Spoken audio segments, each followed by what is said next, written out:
The tribunal found that there are enough reasons to conclude that those decisions sought to permit the inscription of President Daniel Ortega as a presidential candidate, with the objective of permitting him to stay in control of the executive branch. On Thursday afternoon, the Inter-American Court of Human Rights found the Nicaraguan state, including the Supreme Court of Justice, guilty of permitting Ortega's 2011 election to a second consecutive term despite an express constitutional ban.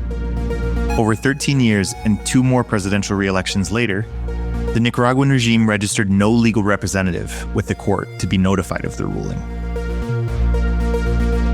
I'm Roman Gressier, the editor of El Faro English. It's Friday, January 24th, and this is Central America in Minutes. In Nicaragua, the house arrest of Daniel Ortega's brother relates more to El Salvador and Honduras than to Guatemala. In the case of Guatemala, they say globalism comes to die at CPAC, but in El Salvador, it's already dead. Central America in Minutes on El Faro English. Daniel Ortega returned to the presidency in Nicaragua in 2007 after 17 years out of power. In 2011, he set out to be re-elected to a second consecutive 5-year term, but did not have a legislative majority to reform the constitution, which prohibited consecutive presidential terms. He instead brought a case before the Constitutional Chamber, where 6 Sandinista justices ruled that the ban was, quote, inapplicable to Ortega, while the other magistrates boycotted the session. The Supreme Court then ordered the Supreme Electoral Council to allow Ortega to enroll as a candidate. It's on these grounds that his chief opponent in 2011, radio businessman Fabio Gadea Mantilla, made a complaint before the Inter-American System in October 2011, 1 month before Ortega was reelected. On Thursday, the Inter-American Court condemned the Nicaraguan state for the, quote, lack of integrity of the electoral process and, quote, abusive use of the state apparatus to favor the official candidate. Other Central American politicians followed in Ortega's footsteps in shirking constitutional bans on immediate re-election, each with evidence of irregularities during the ensuing electoral processes. In Honduras, the Supreme Court ruled that National Party strongman Juan Orlando Hernández could seek a second term in 2017. In El Salvador, after Nayib Bukele illegally removed the Constitutional Chamber magistrates in May 2021, the replacements ruled that he could compete last year in 2024 for his second term. Today, Ortega remains fastened in his 18th consecutive year in power. Hernández was convicted in New York last year and sentenced to over 4 decades in prison on drug charges. And Nayib Bukele, last June, took his first step into absolute power with the silence of the international community.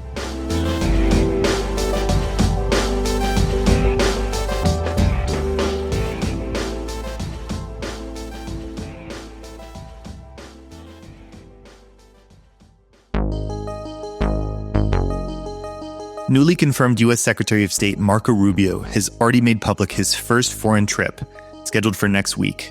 First stop is Panama, to discuss anti-migration coordination and the Canal Zone, Politico reported.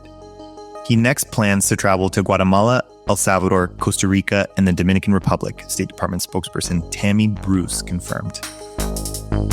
Rubio will noticeably not visit neighboring Honduras, where President Xiomara Castro, as we discussed in episode 12, has criticized Trump's deportation plans and threatened to pull U.S. military bases. On the other hand, nobody expected Rubio, who has suggested support for commercial sanctions in Nicaragua, to travel to Managua, where there has been no confirmed U.S. ambassador since May 2023. The new Secretary of State is a noted China hawk sanctioned by Beijing. At his confirmation hearing, Rubio noted that the influence of Chinese businesses in the Canal Zone was a topic of conversation a decade ago, in 2017, when he traveled to the country.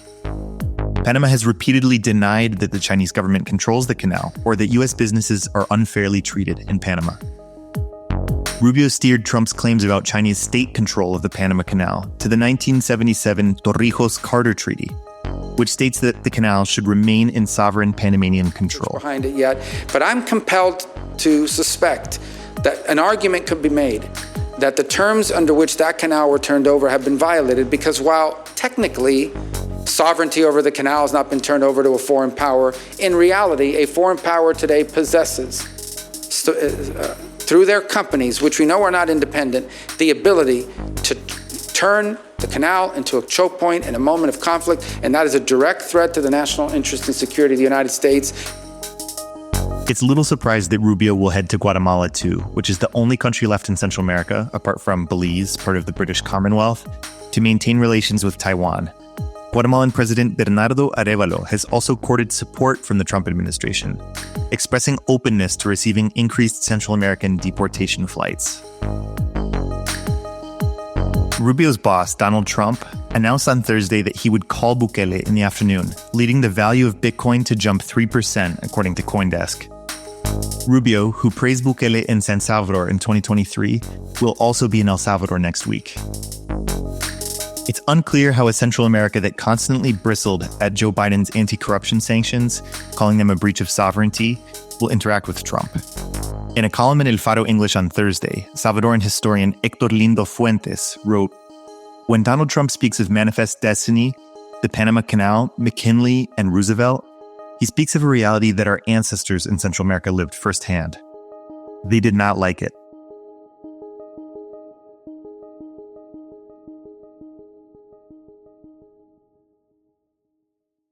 Hey, before we get to our last segment, I want to invite you to join the El Faro English crowdfunding community. We publish weekly dispatches on current events, in-depth features and interviews, clairvoyant op-eds, and now a weekly podcast in our mission to translate Central America. You can support our work every month by going to support.elfaro.net. Join our community. Our mantra is simple: journalism must go on.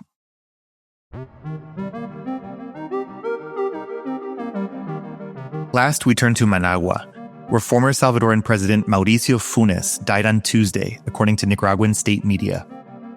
Sources close to Funes told El Faro that he had suffered a heart attack and was hospitalized on January 8th. Funes' career helps explain the Salvadoran post-war era, including the rise of Nayib Bukele. His election in 2009 with the left-wing former guerrilla party FMLN broke the vice grip of the traditional right wing on political power in El Salvador and introduced political pluralism into the executive branch. Funes had cut his teeth as a tough interviewing political journalist on TV before remaking himself as a crusader against corruption. After instituting reforms that increased access to healthcare, school supplies, and transparency mechanisms, Funes fled the country in 2016 during his FMLN party's second government to evade prosecution for corruption. He was convicted in absentia for tax fraud and illicit associations. El Faro investigations found in 2012 that his administration was covertly negotiating a reduction in homicides with gangs, known as the Truce, and in 2019, published presidential documents proving his embezzlement of public money to spend on lavish international shopping sprees and other luxuries. In Nicaragua, Funes received a salary from Ortega's foreign ministry and citizenship in 2019. In his last years, he was a staunch defender on social media of the Nicaraguan regime's crimes. In an obituary this week, El Faro editors Sergio Arauz and Oscar Martinez wrote that Funes, quote, died under the protection of Daniel Ortega, a dictatorship still hoisting the insignia of a left from last century, one that has imprisoned, assassinated, expelled, and banished thousands of Nicaraguans. You can find the obituary at elfaro.net/en. They concluded, the left governed El Salvador until 2019, when by dint of failures, the cycle of post-war parties was broken and the country was left in the hands of Nayib Bukele and his authoritarian project. Thanks for tuning into Central American Minutes this week. I wrote today's episode with production and original soundtrack by Omnion. Go to our website and subscribe to our newsletter at elfaro.net/en for more journalism that translates Central America. Hasta pronto.